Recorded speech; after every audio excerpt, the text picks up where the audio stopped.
Welcome back, Washed Up Walkons fans, episode 179 of the podcast. 89. Today we've got 189 of the podcast. I know it was a 9.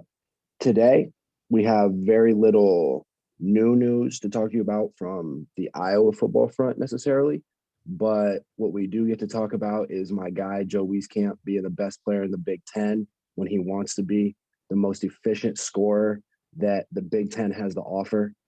Iowa Hawks are back. They're on a little bit of a losing skid. You just had to keep the faith in them. You had to keep the faith that the boys were going to get their shit together. They were going to figure out how to play some more cohesive team defense. They were going to figure out how to be the most efficient that they can be offense. And I'll tell you what, if Luka's shooting 65% and Joe's shooting 65%, the Hawks can't be beat. On that note, Kluver, let's get into it. We left off on – we recorded Wednesday night. You guys heard that Thursday or over the weekend, talking about how the Hawkeyes were just starting their basketball game against Rutgers and how they needed to put their foot in the sand. And at least so far in the last 2 games, they've done that. The offense has come alive. The defense has picked up. Garza only scored 8 points in the win against Michigan State yesterday, as we record this on Sunday. First game, he hasn't scored double digits in, I think, like 2 years.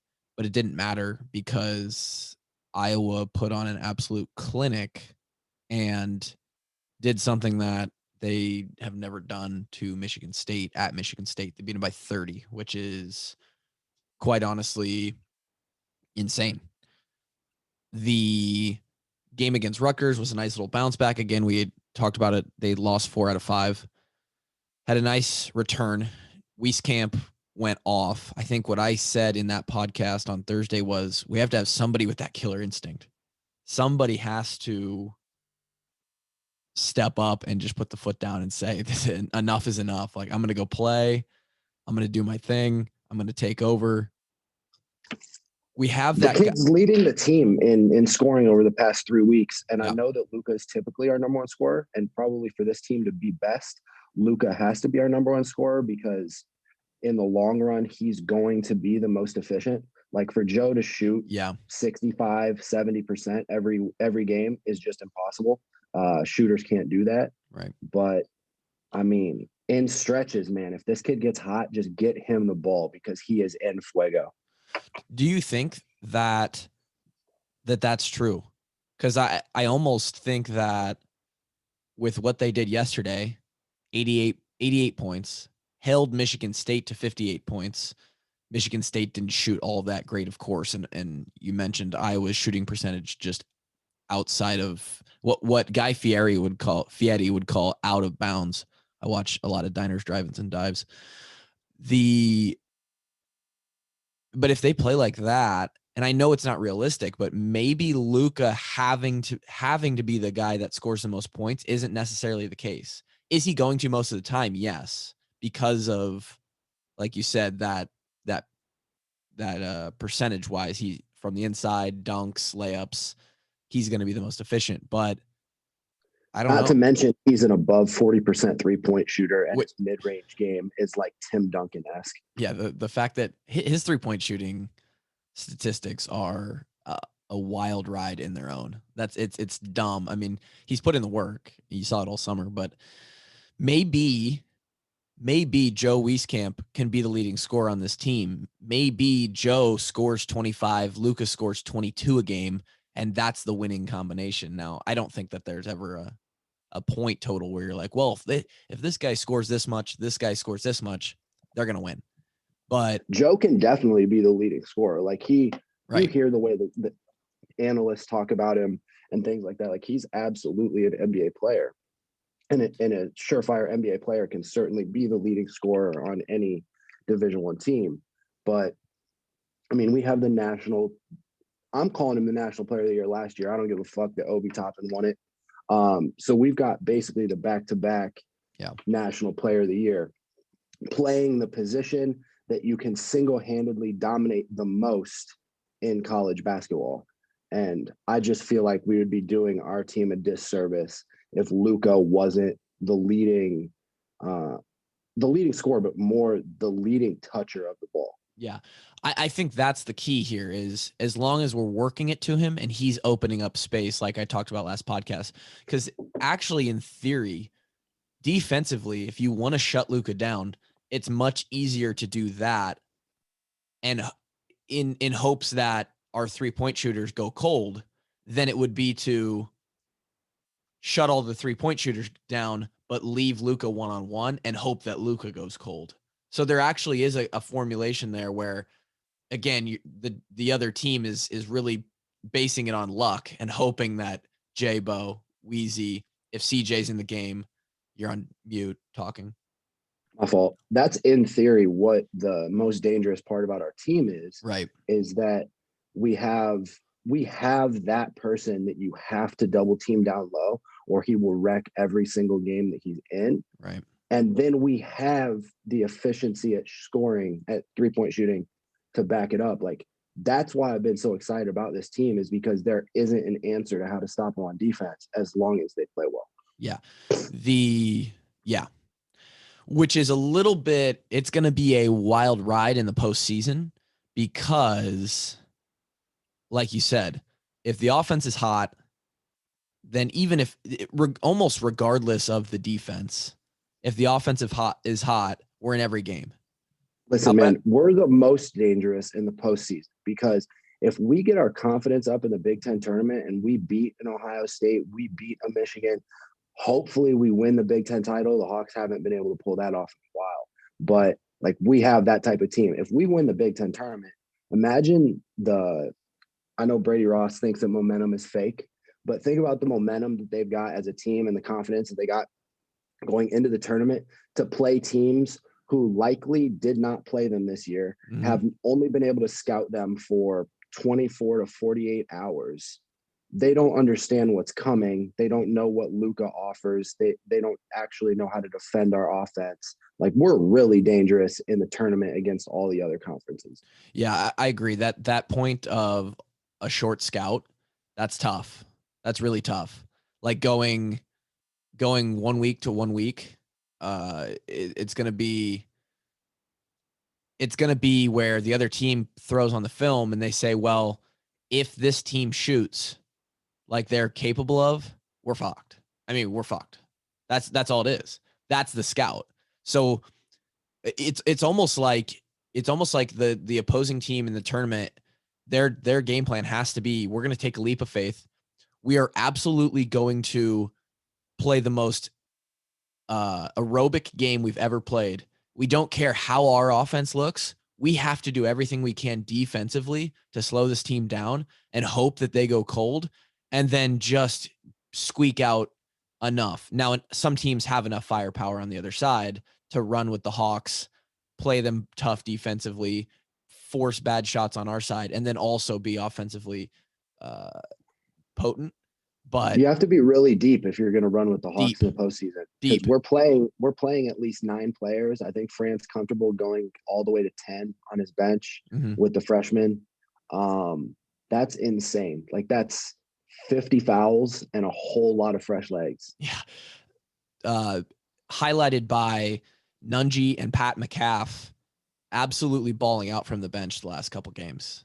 Nunji is potentially like 6th man of the year quality type player. Like, he might be the best bench player in the country. 18, 11, and 6 yesterday.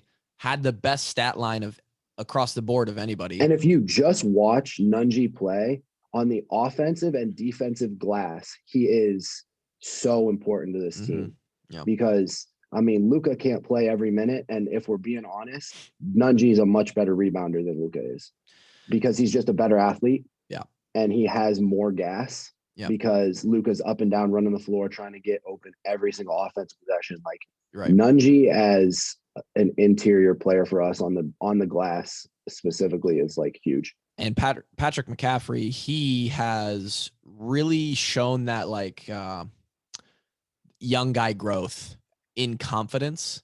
I mean, he's taking it to the rack and doinking on people. Yes, dunking two-handed every time. I love that Patrick McCaffrey drive the baseline and dunk two-handed. That's the kid who, I mean, he's battling back from cancer. Like, he was 6'9", 100 and nothing pounds, and now he's like worked himself back. It's really a pretty heartwarming thing to see. It's insane. Like, that is an insane story. So the Hawks are rolling, and it's good to see. It's good to hit it right around this time of year. Hopefully that momentum continues and we roll through the rest of the season like that. Obviously, that's yet to be determined. That's Iowa basketball for the day. Good to watch a couple wins over the last 4 or 5 days. The other bit of news in this podcast that we're going to cover quickly before we let you guys go is a shitstorm of Shout out to Urban Meyer, though. You know, we talk a lot of shit about Urban Meyer, and I don't think that this at all had to do with Urban Meyer. So shout out to Urban today. Really interesting dynamic situation here all around. Coach Chris Doyle has been, behind the scenes for the last 8 months after he left the University of Iowa based off of racial allegations. I personally wasn't sure what I thought of his timeline and when I thought he would be back, if he would be back. Knowing the guy personally, which 99% of the voices in this conversation online don't. Knowing the guy personally, he's a guy who just, when you run that Iowa schedule where you're at the facility at 6 a.m. and it's every day. Those coaches, not just position coaches, but those strength coaches, they don't have lives. They dedicate everything to the program. Going from all of that to waking up every day and you just don't have anything to do. Didn't think that would really sit with Coach Doyle. And I'm sure he found things to do, but just seemed like a kind of guy that needs to be doing something. And what a situation that is. Can you imagine how hard it is to start throwing your resume at job openings with the shit that you went through? So here's where I stood with Coach Doyle on the NFL. I was surprised to see. I was a little bit surprised to see that it was initially with an NFL team, just because of how I know NFL players to be. Like, the NFL mindset does not fit with the slide edge mindset. You know what I mean? They're not in there grinding their balls off in the squat rack anymore. Right. They're preserving their body. Like, I know a lot of NFL guys that are now basically transitioning to only unilateral and pushing sleds and things like that, rather than getting in the squat rack and hurting themselves. So, like, in that way, I don't know how great of a fit it is, because like NFL guys just flat out do their own shit, and you can't do your own shit in that type of program. And we came to learn that from a little bit deeper perspective throughout our whole shitstorm of a conversation topic that we had for those months. But I don't know, man. I agree with you that the guy just shouldn't be unemployed. He means too much to the strength and conditioning industry as a whole to be unemployed. And like I said, I don't know if it's the NFL is necessarily the best fit, and we can discuss that. But really interesting topic. Mia O'Brien. Don't know who she is. Evidently, she reported on Iowa sports maybe at some point years back, maybe like during our time, I believe.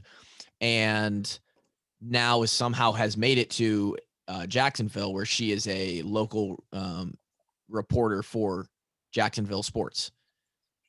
She was on Twitter tweeting stuff, and she actually, I don't know how she found me, but she had actually reached out and said, "Hey, would you mind speaking on Coach Doyle getting hired from a former player perspective and what your experience was with him?" And that's a really weird spot to be in, because to some extent, it's not about me. It feels weird to talk about Coach. It's just a hard kind of situation to explain, like, why bring myself into it? But on the other hand, I feel almost the obligation, like, well, she's reaching out to me for a reason. we are a voice in the Iowa community. Not only that, but we played directly under this guy for 5 years. And to some extent, and cancel me if you want, cancel culture. To mention, all of us have quite a bit of respect for the guy for what he helped us do in our careers. Right. And that's what I'm getting to. Cancel me if you want. And we're going to get to cancel culture and what that is. And if this is an application of that. I personally feel that at some point, and not for everything he did, because if you feel triggered during this podcast, just go please listen to episode 123 and then episode like 127 with James Daniels and Lomax, because again, we're on their side. I'm on their side.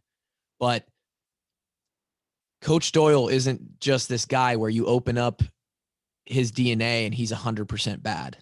And that's what he's been painted to be. He isn't some bigot tyrant who walked into the Iowa strength program every single day with a racist agenda, and that's all he cared about. Like people now love to paint him to be. That's not how it was. As much as like the mystery of, oh, what was it like inside those walls all these years? That's what was going on. It wasn't like that. That's not what it was. To some guys, on occasion, they felt like he was insensitive to them, or in several aspects, directly prejudice. But it's not like he would get up in front of meetings and talk in like he's the director of the Klan or something. Like, it just wasn't that way. And if you read Twitter nowadays, social media, I mean, obviously we understand that that's just what Twitter becomes, because there are no repercussions. Anyone on earth can get on, from Jacksonville to Ohio State to Iowa to some guy in Spain could get on and talk shit about Chris Doyle. And all they know is State better not be saying shit, because all they're talking is about how sore their booty hole is still from 2017. They better not be saying a damn word. And was some, and I was going to, and so when I saw the initial hire, a lot of people sent that to me, obviously. And I was like, awesome. Good for him. Like, that's cool. He gets to restart, he gets to start rewriting the chapter, a new chapter in his book of life. And I was happy. And then almost immediately, and I'll pull it up here, the Jaguars released a statement that Chris Doyle has come to us tonight and resigned. He doesn't want to be a distraction, and didn't think that it would be this, basically cause this much of a stir. And so what I basically got from the internet, or people that were trying to at least have positive conversations, other than just getting on and saying racist as fuck, this guy sucks, all this stuff, like all the not productive stuff that was put out about all of the things that take absolutely no brain cells, and it just shows your lack of ability to decipher information. Right. So anybody who was having real conversation, what I got was, it was a mixture of three things. It was too soon.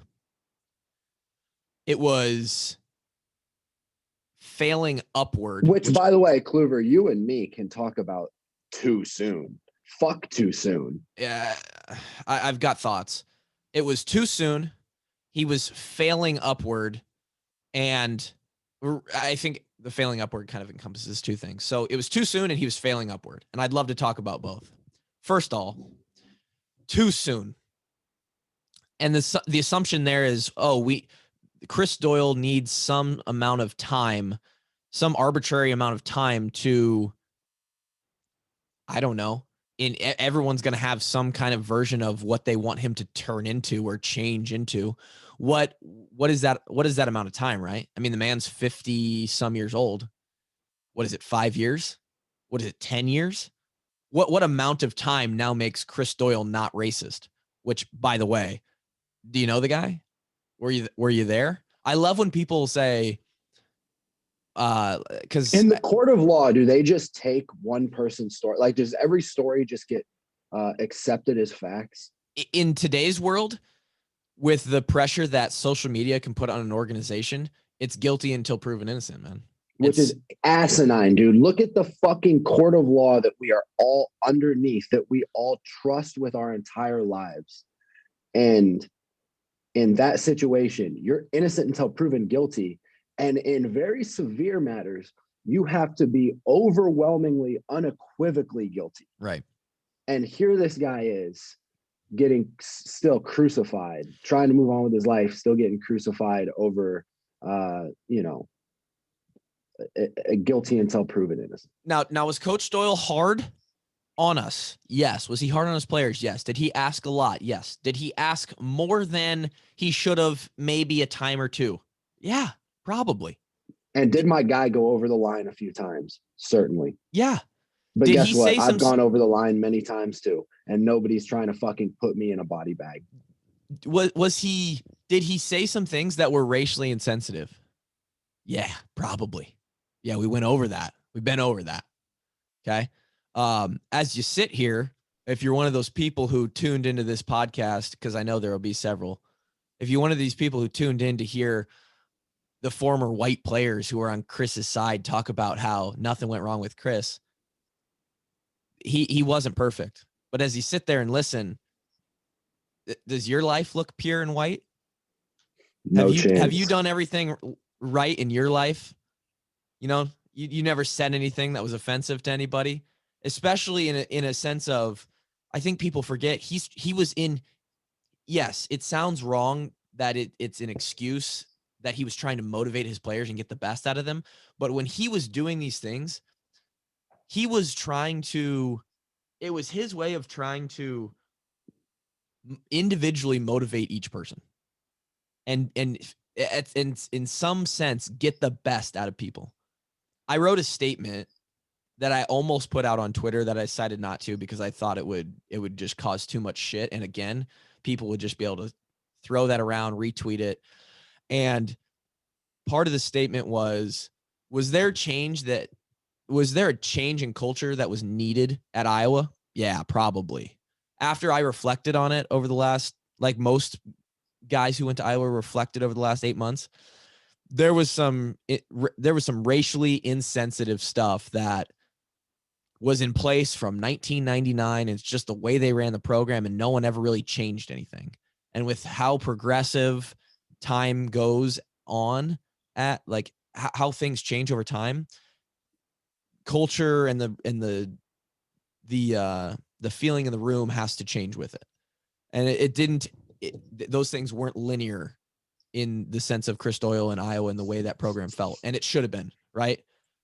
Earrings, wearing your hair a certain way and not getting called out for it. Like those things, not a big deal anymore, or should have ever been. But, it was the way things were. And now there's another way that things are. However, Coach Doyle, I get this feeling that people think that he, like, if one of the black guys did something good, he just turned his head the other way and didn't celebrate. And I can count on, it would take a million hands to count the times that Coach Doyle celebrated, regardless of color, a guy for him hitting a PR or doing great in the classroom or just being a great guy or making a great play on the field. Black or white, didn't matter. Saw him celebrate with everybody. And so I was going to post that to Twitter and I didn't. We come back to this time thing. What's the amount of time, Mr. Twitter mob? Like, is it 1 year? When do you feel that since you're the qualified ones now, when does Chris Doyle deserve another chance, right? It's just like such bullshit.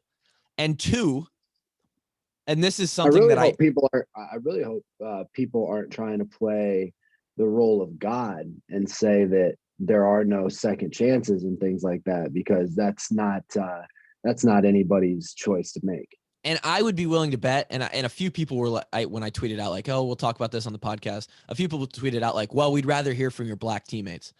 Awesome. Like, I'd love to hear what they think about him getting a second chance too.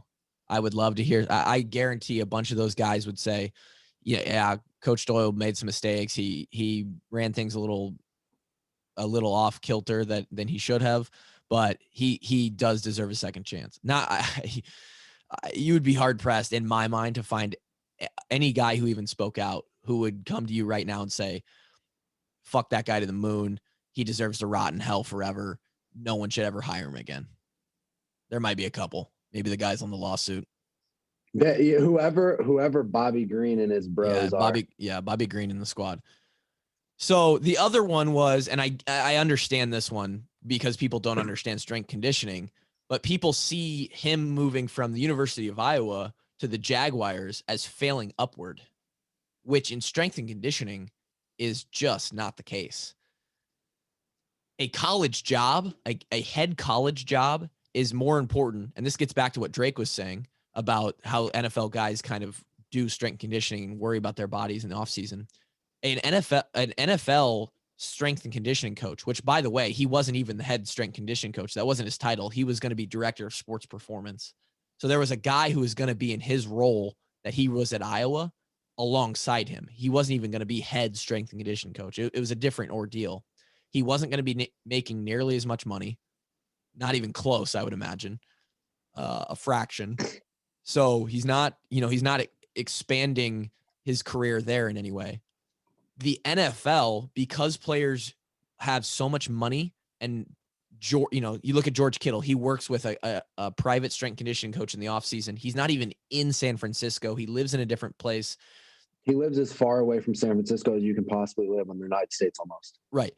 In the NFL, a strength and conditioning coach is the guide hand of a basketball. Not even. It's the pinky finger of the guide hand on a basketball when you shoot. It's not the same kind of coveted role as the head guy in a college program. You're just a sideshow.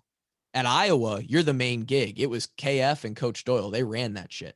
In the NFL, no one gives a shit about you if you're the head strength and conditioning coach. Nevertheless, the sports and performance director. So he for those of you that that came here and want to hear us talk about he doesn't deserve that role. That's a step down. That role in the NFL for the Jaguars is a step down from head strength conditioning coach for the Iowa football team. But people don't understand that. They see college to NFL, and the first thing they think of is, oh, if you're a college player, you love to be an NFL player. So if you're a college staff member, you probably would love to be a NFL staff member. And it's just not the same kind of advancement there. So my thoughts are, obviously we're in defense of Coach Doyle here. Not of in anything. Defense of him being able to get a second chance. A second chance. Not in defense of anything that he did wrong. Was it obviously the right move for Iowa and him to part ways? Yes, clearly. But, in another 6 months or a year, if he tries to get a job, does the mob come out again? I mean, does the mob just come out on this guy? Is cancel culture just a forever thing once you're a victim, where now Coach Doyle tries to go get a strength conditioning volunteer consultant at some JUCO in the middle of Virginia as some random fucking job, and somebody tweets it out and the whole mob comes running back and they say, fuck this guy. He doesn't just when does it stop? Right? Like, how many times do you get to get absolutely trashed, shit on by the social media cancel mob before you're allowed to have a job again? It's kind of wild to me, but it's not at the same time, because people can tweet what they want. People don't know the whole story. And the vocal minority win. That's just what they it won is. in this case. That's for damn sure. They won in this case. Kevin had a short comment about it because he knew we were going to talk about this. I'll read that quickly for his thoughts. He said Urban and the Jags knew that they'd get some backlash for the hire, so pretty shitty for them to back out right away like that. Doyle deserves another chance. So Kevin's obviously on the side of, he doesn't think that Coach Doyle just went in and said, I want to resign. He thinks there was probably pressure, or he's at least alluding to there probably being pressure from the organization and then them mutually agreeing to just say that coach made the decision on his own. It is interesting. And not only did they go after Coach Doyle, but they went straight after Urban. They're like, oh, of course Urban would hire Coach Doyle. He's all about, doing things the right way, coming after the way he does things. Like, I don't think any of Coach Urban's players have ever talked shit about him and really said anything other than that they love him. So yeah, in that aspect, you would think that Urban would be a reasonably good judge of character. And you have to assume that he didn't make this decision in a hasty fashion. he said, yeah, there was a couple. So his statement was, after asked about it before he resigned, I've known Chris for close to 20 years. Our relationship goes back to when I was at Utah. He was the #1 strength coach. Meyer said of Doyle, who was at Utah in 1998 before moving to Iowa, he was doing sports performance before sports performance became a high priority in college. I've known him. I've studied him. We've had a relationship. This isn't part of this quote, but he also could have said, I watched his team kick our ass in 2017, so I know what he can do. And listen, I hate Urban Meyer for some of his sleazy recruiting and college cheating tactics, because the teams that I was on were not part of those sleazy tactics of buying the best possible players in the country. But I think the guy's a pretty damn good football coach, and he's clearly pretty beloved in the whole football community. So if you got this guy, Urban Meyer, sticking up for you, it's got to mean something, or it should have, Yeah. He said, I vetted him thoroughly along with our GM and our owner. Feel great about the hire and his expertise at the position. Sports performance is going to be a high priority, as it really has been the last 10 years. Certainly at Ohio State it was, and that became, if not the most important, blah, blah, blah, blah, blah. And obviously there, any Black African-American person in sports media was basically, here's what I want to end this with, basically, is a lot of messages after he got fired were, and I saw multiple just random tweets about it too. Why don't people come to the defense of Chris Doyle on social media? Why don't I saw multiple, like, why aren't there any players that come to his defense that say he deserves a second chance? And to me, it's pretty simple, the answer to that question, if you break that down and actually think about it. Like, you have to understand. And Drake and I will most likely be crucified by somebody because we got on and talked about this for 30 minutes and defended Chris Doyle that he deserves a second chance. If a white guy comes out like one of us and says something about it and says basically what we're doing here and says, hey, Chris deserves a second chance. I was a part of the program. He was, he wasn't for everybody. He stepped over the line a few times. He was out. He did some things he shouldn't have, but it doesn't mean that he doesn't deserve a second chance. Well, then that guy gets absolutely crucified and shit on. What the fuck? Gets shit on because they're white, right? And anybody just looking at that from the outside perspective is like, oh yeah, well, you're a white guy, so your opinion doesn't matter, right? Like, you're not going to tell the truth. What's up, Kev? Just mute your mic for us. Hello. Yeah, mute your mic, Kev, for a second. Kevin just randomly pops into the episode in his full surgery gear. Now, I got a message that was like, why don't any of the former African-American players who did like Doyle come out and say anything? Can you imagine there's some active like sides here. And if they come out and say, yes, Coach Doyle did some things that he shouldn't have, but I think he deserves a second chance, and one of the African-American players says that, now everybody on the side of fighting for the social justice and the racial equality goes and looks at them and says, dude, what the fuck? You're on our side. Like, why aren't you for the cause here? Which is a good cause. Like, they have a point. Like, why? So there's no point in a black guy doing it, and there's really no point in a white guy doing it. And there's nobody left, right? It's either black guys or white guys here in this situation. And so no one's going to stick up for Coach Doyle. And it's unfortunate because he's a good man who gives his fucking all. He works harder than most Americans. Big facts. Big facts. And, crucify me. Cancel me. Take my quotes from this podcast and cancel me. All right. And I don't really think I said anything cancelable, but if you're going to cancel him, cancel me too. Cause I'm on the train. I mean, we said multiple. I'm on the second chance train. Yeah. We said multiple times that he did stuff he shouldn't have done, but at some point you got to get a second chance. Right.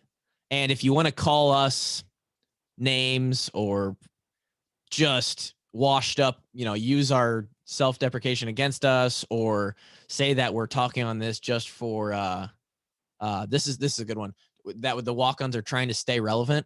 Go ahead. We don't give a shit. That's not what we're trying to do. You can't hurt me.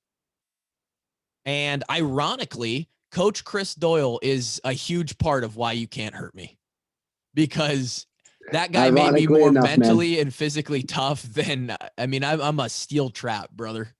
And so that's what I got to say. He deserves a second chance somewhere. He's probably going to have to ease in a spot where it doesn't seem like he is failing upward, even though that's not what it was in Jacksonville. If, for those that know strength conditioning or the industry. And it's going to take obviously a few years for this to sort itself out. I don't know. That's all I got. It bends Dude, me you're gonna have shape. to tell me. You're gonna have to tell me what the response. Yep, I'll send you the responses.